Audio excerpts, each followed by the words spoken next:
কিভাবে ধৃতরাষ্ট্রের 100 পুত্রের জন্ম হলো। গান্ধারীও কিন্তু তার শতপুত্রকে গর্ভে ধারণ করেননি। গর্ভে ধারণ না করেও গান্ধারী কিভাবে শতপুত্রের জননী হলেন।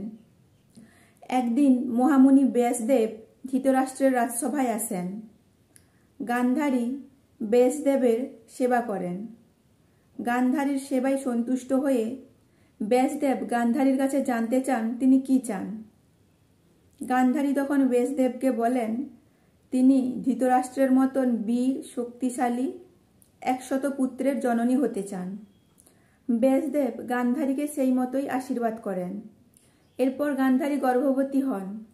তবে 2 বছর কেটে গেলেও কোনো সন্তান প্রসব হয়নি। আর এদিকে কুন্তী তখন যুধিষ্ঠিরের জন্ম দেন। আর সেই রাগে গান্ধারী লোহার বাড়ি দিয়ে নিজের গর্ভপাত করেন। আর তখন গান্ধারীর গর্ভ থেকে একটা লোহার মতন শক্ত মাংসপিণ্ড বেরিয়ে আসে। এরপর গান্ধারী সেই মাংসপিণ্ডকে বিসর্জন দেওয়ার সিদ্ধান্ত নেন। ঠিক সেই সময় ব্যাসদেব সেখানে আসেন। তিনি গান্ধারীকে বলেন 101টি পিতলের কলস তৈরি করতে এবং প্রতিটা কলসে ঘি দিয়ে ভর্তি করে দিতে। সেই মতো গান্ধারী 101টা পিতলের কলসে ঘি ঢেলে ভর্তি করে দেন। এরপর ব্যাসদেব বলেন মাংসপিণ্ডটার উপরে ঠান্ডা জলের ছিটা দিতে। আর সেই মতো করাতে সেই মাংসপিণ্ড 101টি টুকরোতে বিভক্ত হয়ে যায়।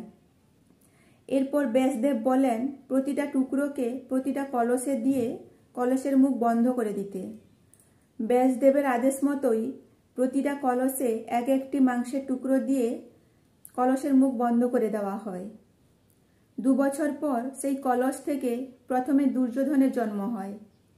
এরপর আস্তে আস্তে বাকি পুত্রদেরও জন্ম হয়। এইভাবেই গান্ধারী 100 পুত্র এবং 1 কন্যার জননী হন।